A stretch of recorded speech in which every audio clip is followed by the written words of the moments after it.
What's up, guys, and welcome back to the channel. It's your boy Jones at 4K, bringing you guys another Forza Horizon 5 drift build and tune video. Now today we got Chris Forsberg's 2021 Nissan Altimaniac build.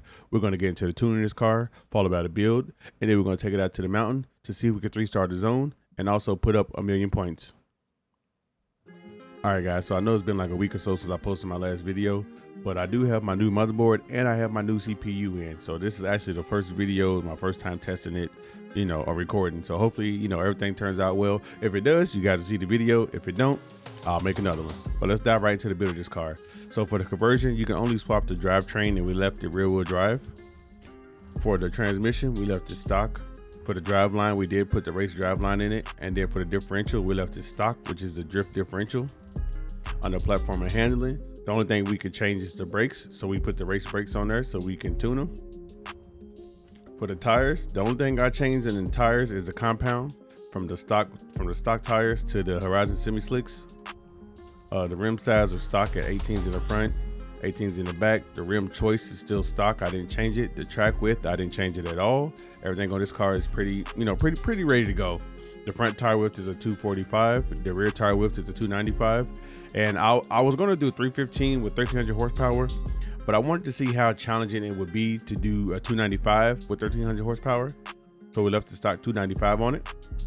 And then lastly, for the engine components, we have the stock camshafts, and then we didn't upgrade the turbo at all. So the car has 1300 horsepower, 1,032 foot-pounds of torque, and it has a 49% weight distribution.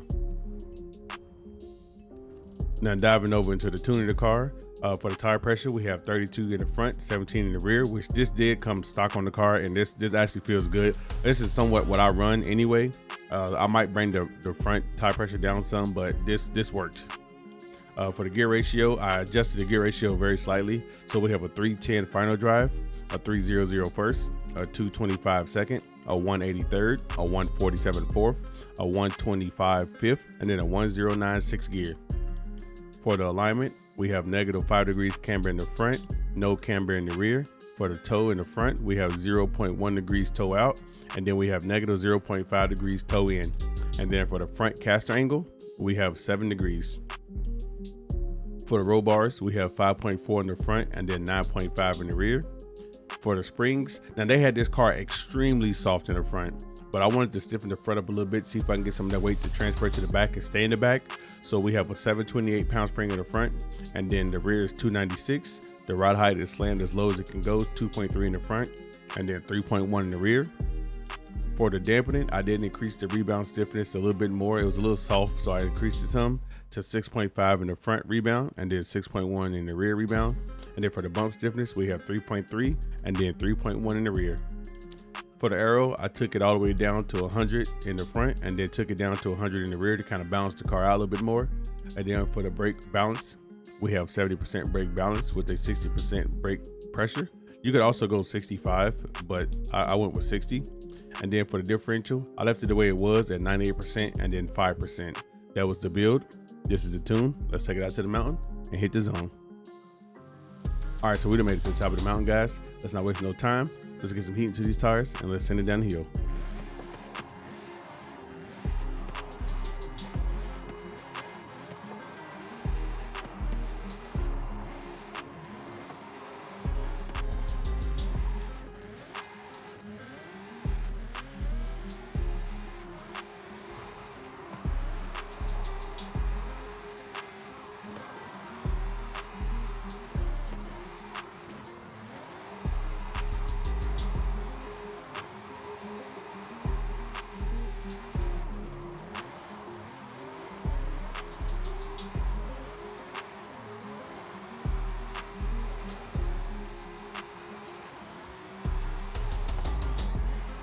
All right, so driving this car, so I did a couple of runs with this car. Like I obviously test drove it the first day we was able to get it, whatever day that was.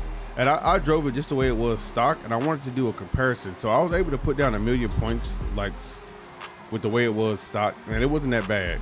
But this car, honestly, like, believe it or not, like, this car comes very, very ready to go. Like, you know, there's a few of those Formula Drift cars that come like ready to drive. Like, this car right here is definitely ready to drive. and it's not bad at all. Like very capable of doing whatever you want. You want to do tandems, you got it. You want to do some drift zones, this car got it. You want to do, I mean, whatever, the car does it. It has, it can definitely throw some really, really good angle without no hesitation. It definitely holds the angle without no hesitation. It doesn't do any weird, like, it doesn't load up weird or freaking snap weird or anything like that. The car is actually very, very, very balanced. I mean, it does have a 49% weight distribution. But it drives very, very good. I spent a little bit of time, probably like 2 or 3 hours driving it stock, and I probably got about 4 or 5 hours driving it like this.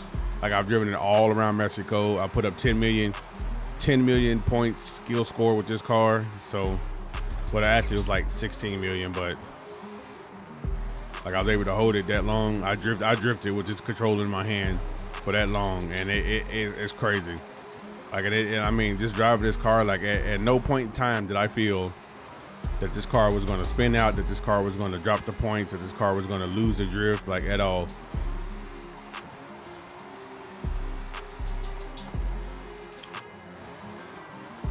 Now, only if all the cars could feel somewhat like this, you know, when you put the drift springs and shit on it. I mean, dampers on it. Excuse me. Like they need to give us back the option to adjust the steering angle, because some cars have garbage steering angle. But like this car feels phenomenal, and I hate that it's kind of like gate kept behind, you know, a paywall. I mean, it's only $5. You know, it's $5 to get the car pack or whatever. But I mean, they should have just released it for free to everybody. I mean, that's how I feel. It should have been released to the public for free. I mean, you can't make everything paid for, you know, but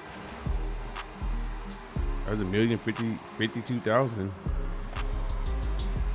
And like I said, this car is definitely a good one. This car is definitely one, and it's nice, man. I mean, it's nice. I mean, it's not, you know, when I first, you know, seen this car, like, you know, on videos and stuff like that, you know, you think, but I mean, it's nice, man. It's 4 doors, you know, it still has seats in the back, you know, it's a nice built car, and it's a very fun car to drive.